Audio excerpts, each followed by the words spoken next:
அந்த 26 தேர்தல் எப்படி வர முடியாதுன்னு சொல்ல முடியாதுன்னு சொல்லிட்டீங்க. ஆனா எப்படி அமையணும்னு சொல்லி நீங்க விரும்புறீங்க? இல்லை, அரசியல் அப்படிங்கிறது இது முழுக்க முழுக்க மக்களுக்கான சேவையாக இருக்கணுங்கிறது தான். அது நம்ம தாத்தா காமராஜ் அவர்கள் சொன்னது.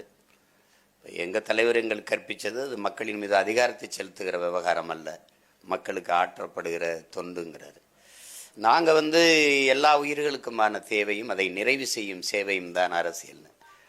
இப்போ அந்த மாதிரி ஒரு அரசியல் அமைப்பு இங்கே உருவாகணும்னு நினைக்கிறோம். இங்கே அரசியல் பெருத்த லாபம் ஈட்டும் ஒரு தொழிலாக மாறிடுச்சு.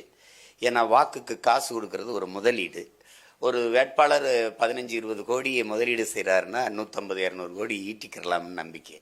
அப்போ இது சேவை இல்லை, ஒரு புனித அமைப்பு, ஒரு வர்த்தக நிறுவனமாக மாறிடுச்சு. இங்கே கட்சிகள் எல்லாம் எப்படின்னா பொலிட்டிக்கல் பார்ட்டி எல்லாமே ஃபேமிலி ப்ராப்பர்ட்டியாக மாறி இருக்குது. அதில் போய் மக்களுக்கு இங்கே சேவைங்கிறதே ஒரு வெற்றி சொல்லாயிருச்சு. இங்கே எப்படின்னா கட்சி அரசியல், தேர்தல் அரசியல் இருக்குது, மக்கள் அரசியல் இல்லை.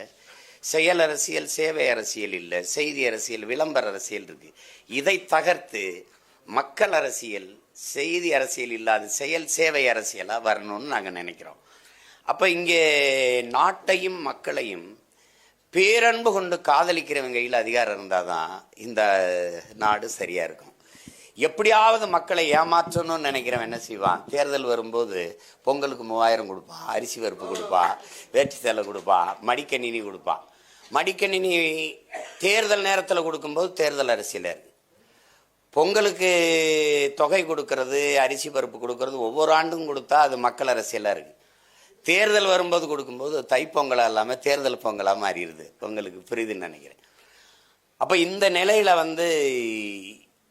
இதை தகர்க்கணும் அப்படின்னா நீங்கள் அதுக்கு பேர் ஒரு தலைகீழ் மாற்றம் வரணும்.